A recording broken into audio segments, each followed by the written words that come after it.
I'm a dire Chiefs and Cyclones fan. Let's talk about what we know and what we don't about Milan Momcilovic and why one thing can change the whole decision that he finally makes.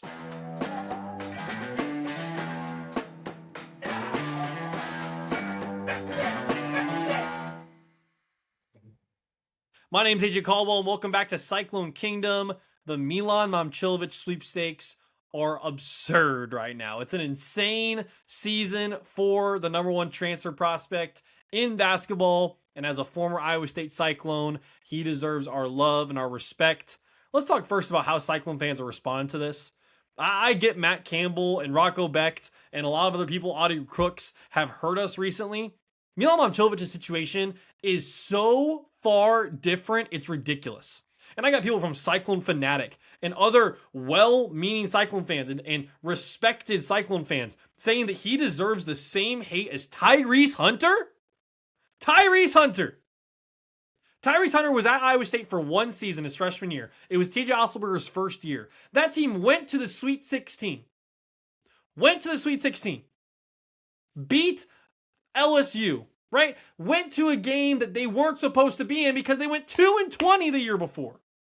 And Tyrese Hunter, because of his arrogance, because of his pride, didn't want to be a part of the solution that Iowa State now is with TJ Otzelberger and decided to go to Texas of all places. Texas isn't a basketball school. And then they got dog walked and monkey stomped the next year when they came to Hilton. And Tyrese Hunter got hate for it. Of course he did. Because he wasn't a part of the process TJ was building. Milan Momcilovic spent 3 years at Iowa State. 3. And then decided to go into the transfer portal process because he was going to the NBA draft. He didn't go to the transfer portal process because he hated Iowa State, or he didn't like Iowa State, or there was something going on that we don't know about. He was part of the NBA draft process. Therefore, he could not be in Iowa State's roster. And TJ Otzelberger, for all the love that we give him, couldn't give Milan Momcilovic a month or two to wait and see what happens. He had to go about his business, just like Milan had to go about his business. The situations could not be more different, and he deserves our respect, he deserves our love, and he deserves our appreciation, even if he's not at Iowa State. Because the way he's handled himself even is polar opposite from Rocco Becht. The way he's handled himself in showing love to Iowa State, showing love to accounts like this, and saying that he loves Cyclone Nation, that he appreciates us, and all this different stuff. He deserves respect.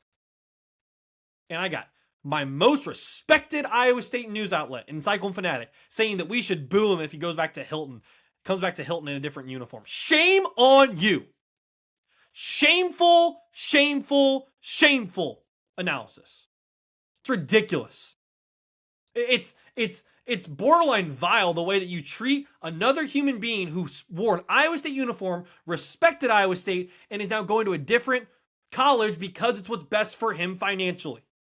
It's what's best for him in his future. If Iowa State wants to get back in the process, they absolutely can. But Milan Momcilovic deserves respect from Cyclone Nation. That's number one. Number two is what's actually going on with Milan. We've heard a lot of reports, a lot of crazy burner accounts. We here at Cyclone Kingdom, also on Cyclone Central, check us out over there, are trying to give you great analysis and up-to-date reports that are actual reports. And we got played, right? Over at Bleed Blue Network. Do not listen to Bleed Blue Network if you're a Kentucky fan or an Iowa State fan or a Louisville fan or Arizona fan or someone else trying to find out this process. Don't go over there. It's false reporting. They don't know how to engage in sports debate. They get easily offended. Don't head over there. I'm just trying to put out the word for you guys. If you're trying to look for great analysis, head over to Matt Jones. He's a Kentucky sports reporter, has a great following over there. Okay? Jack Pilgrim is another great one. He's got a great following over there. He's doing great work. Right? But Dylan over at Bleed Blue Network or other people over at Bleed Blue Network, they are not giving great reporting. They're giving false reports, and even we got played by that. So here's what we know. Milan Momcilovic did not reach out to Kentucky and Louisville with his decision. He did not. That is a false report. He has not told anybody about his decision. And he's playing his cards very well because of that. He's keeping everything close to the vest. His camp and people around him are not giving any info, and it's very, very well done. I'm very impressed by how they're handling the situation. So we know that Milan Momcilovic has not decided on anything yet. We know Kentucky and Louisville are involved. We know Arizona might be a wild card. But here's the point with that. And this is why Cyclone fans shouldn't just tune it out and say that Milan's for sure not coming back. Yeah, are there reports that he's not coming back? Of course. Do people at Cyclone Fanatic think he's not coming back? Of course. That is well reported. And at this juncture, he's not coming back. But if Arizona's a wild card, and if nobody really even knows what's going on, just saw a report today from a 24/7 reporter. They are a well-reputed source in college athletics. He gave a report that said, yeah, he's probably leaning towards Kentucky, but it's a toss-up. When a 24/7 reporter is saying it's a toss-up, no one knows what's going on. And that's what should give Iowa State fans hope. And that's what should make Kentucky and Louisville fans very nervous. Because if Arizona's a wild card, who knows who else is a wild card? Right? So what we do know is that Kentucky and Louisville are involved. What we don't know is who else is involved. Because there clearly could be other teams. Otherwise, Milan would have already chosen Kentucky or Louisville. That's a fact. If you decide to choose Kentucky or Louisville still, that doesn't mean Kentucky and Louisville were the only ones involved. Just hopefully that makes sense. Right? Here's the last point.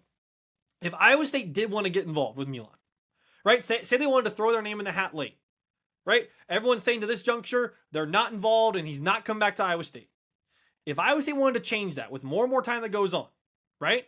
So if they wanted to actually change that, they could go out via a donor, a booster, or an Iowa State alum to get funds for Milan, right? I know Milan would take the hometown discount to come back to Iowa State, I'm sure, but it's not just going to be a hometown discount that is less than $1 million or something. Keep in mind, Iowa State's NIL revenue is $5 million per year for men's basketball. $5 million. And that's spread out over the roster. So if you factor in Killian Torrey and Jamarian Bateman and Blake Buchanan and Dominiscus Plata, there's not enough to go around right now to bring in someone like Milan Momcilovic back into the fray. That's why Iowa State did their roster as if Milan wasn't coming back. That's why he's probably not coming back to Iowa State.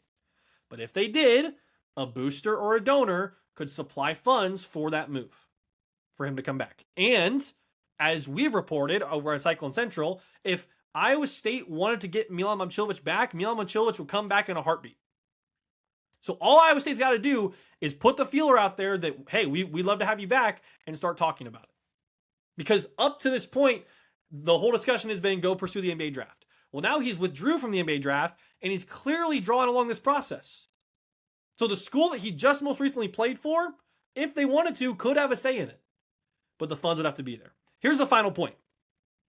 And I kind of mentioned it already. Milan Momcilovic's decision does not have to be made soon. He can take as long as he wants. Now, for the sake of him wanting to be a part of a team and being part of their off-season program, all this different stuff, he'd probably have to make a decision sooner rather than later. But at the same time, the NBA draft withdrawal, we did a video on this on YouTube Shorts and on TikTok. You can go check us out and all those places over there. If he wanted to, he could wait as long as he wants, because the NBA withdrawal rules is that if you withdraw from the NBA draft, you are no longer a part of the official transfer portal window, because that closed a month prior to the decision you had to make. May 28th was the NBA draft withdrawal date, either to stay in college or to stay in the draft. Milan Momcilovic decided to stay in college, right? Because of that, his only technical deadline would be before the college basketball season starts, right? So, and basically whatever other teams wanted to do with him. So if they say, hey, your deadline for our specific team is you got to be here by this point, that would be that team's deadline. There is not an official deadline for Milan Momcilovic. He would obviously have to be a part of a college basketball roster before the season starts, or he would not be eligible. That's just how it works. So just understand there's not this, and this is why it was kind of murky, where you had guys from New York reporting about, oh, he's probably going to make his decision this weekend and it's going to happen soon. It does not have to happen soon. Milan can play this out as much as he wants to. And because he is, I respect him for it. And I respect the fact that he's probably going to get a better bang for his buck because of it. He's probably going to get a bigger value because of it. Or he's going to want to come back to Iowa State because of it.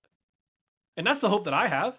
The longer this goes on, the more and more Iowa State boosters and donors and alums that have a pretty penny can say, he still hasn't committed anywhere. Should we throw our name in the hat? Because keep in mind, Jackson Kiss decommitted. Iowa State has a roster spot open. No one has to leave Iowa State. They have a roster spot open if they want to go get it. So that's my take on it. That's basically what we know, what we don't. We'll be on Cyclone Central tonight, live on TikTok, over at Cyclone Kingdom. If you guys want to check us out there to watch the video, to watch our live reaction to all those different things. We'll be giving an update on it, as well as talking about some Big 12 meeting stuff that's been going on. But it's murky. It's a complete toss-up situation. It's awesome. This is part of what the offseason's all about, is fun storylines like this. So Milan is someone who follows his account. We appreciate you. We love you so much as a Cyclone. If you come back to Hilton Coliseum, you will get a round of applause from this camp, and I hope from a lot of Cyclone Nation.